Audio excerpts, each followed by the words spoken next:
Saudara-saudari yang seiman, setiap orang dan segala suku bangsa mendambakan damai. Ketiadaan damai bagaikan berada dalam kegelapan. Nabi Yesaya bernubuat tentang kehadiran Raja Damai. Besarlah kekuasaannya dan damai sejahtera tidak akan berkesudahan.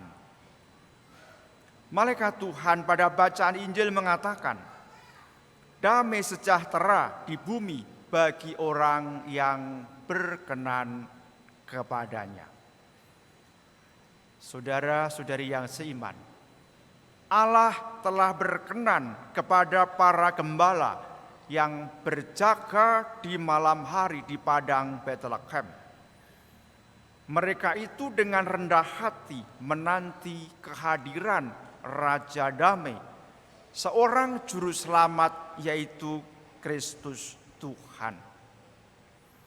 Mereka berharap pada Tuhan pemberi keselamatan. Allah pun berkenan pula kepada orang-orang bijak dari timur. Dengan pertolongan bintang mereka menyembahnya dan mempersembahkan emas, kemenyan, dan mur. Mereka melalui jalan berliku penuh tantangan dan kesulitan dan akhirnya menemukan Yesus. Perjumpaan dengan Yesus membawa perubahan bagi hidup orang-orang bijak dari timur. Mereka menjadi bersukacita. Pengalaman inilah membuat mereka berani menempuh jalan lain seperti ditunjukkan oleh Tuhan untuk pulang ke negeri mereka. Saudara-saudari yang seiman, kita belajar dari orang-orang bijak dari timur. Mereka itu pulang ke negerinya melalui jalan lain. Kita tahu ya, mereka pada waktu itu belum mengenal yang namanya Google Maps. Kok mereka berani menempuh jalan lain? Padahal kita sekarang ini yang berada pada zaman internet kadang-kadang pakai Google Maps, akhirnya malahan tersesat. Lalu kita ngomong sendiri, aduh pulsanya menjadi berkurang, tapi kita tidak segera sampai tujuan.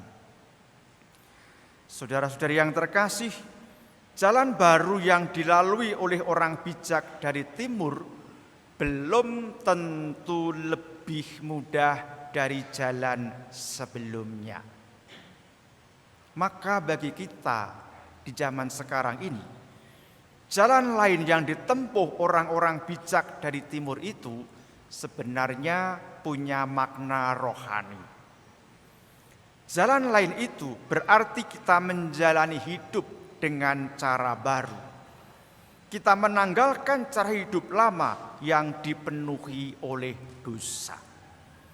Karena Yesus datang bagi manusia untuk membebaskan belenggu dosa.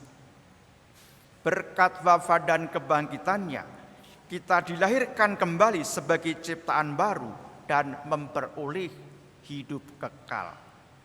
Dengan demikian, Natal memberi perubahan hidup bagi kita secara konkret, dan semestinya orang lain yang mengenal kita, orang lain yang berjumpa dengan kita pun beroleh manfaat daripadanya. Saudara-saudari yang seiman, tema perayaan Natal KWI dan PGI yaitu pulanglah mereka ke negerinya melalui jalan lain. Orang-orang bijak itu, mereka mewakili berbagai bangsa yang merindukan Allah. Saat ini kita semua yang berkumpul mengalami kasih Allah, damai sejahtera dan sukacita.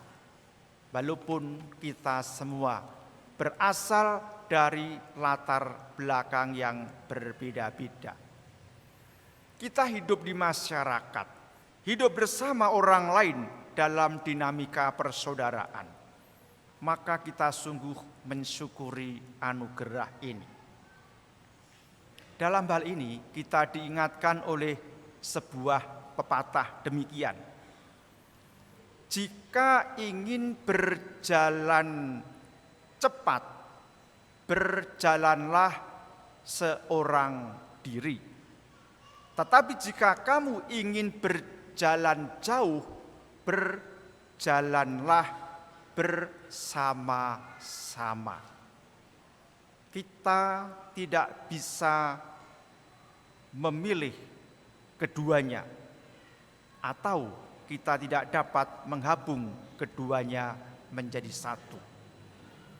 Saudara-saudari yang terkasih, kita ingin berjalan jauh, berjalan bersama-sama sebagaimana Allah memberkati gerejanya, memberkati kita semua.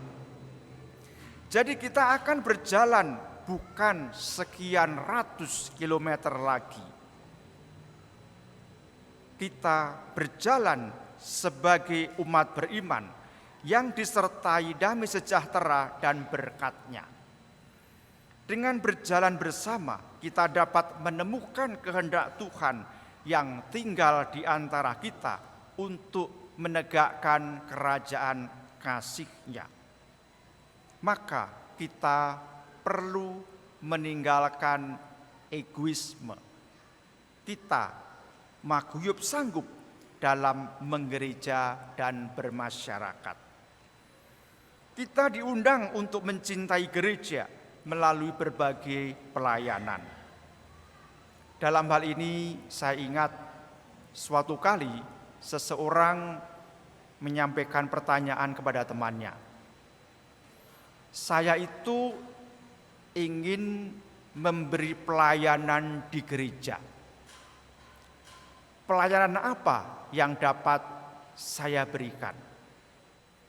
Saudara-saudari yang terkasih, bermurah hati bagi gereja dan bermurah hati bagi sesama itu sesungguhnya merupakan anugerah. Saudara-saudari yang terkasih, dengan berjalan bersama semua umat beriman dan berjalan bersama segala lapisan masyarakat, kita ini dimampukan untuk menghadapi situasi yang sulit seperti dampak pandemi COVID-19.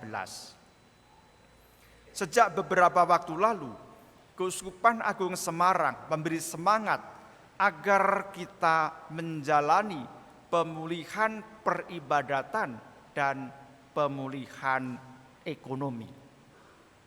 Dan belakangan ini kita diingatkan oleh berbagai pihak agar kita waspada, agar kita menjadi bijaksana menghadapi tantangan ekonomi dan keuangan di tahun 2023. Tuhan telah mendidik kita mengelola situasi tidak nyaman ketika pandemi sedang mewabah. Semoga dalam perayaan Natal kali ini kita dapat merasakan kasih Allah, damai sejahtera dan sukacita. Terutama kita menjadi kreatif mewujudkan karya keselamatan Allah sehingga dapat dialami oleh banyak orang. Maka marilah kita membuka pintu hati selebar-lebarnya bagi bimbingan Tuhan. Selamat Natal.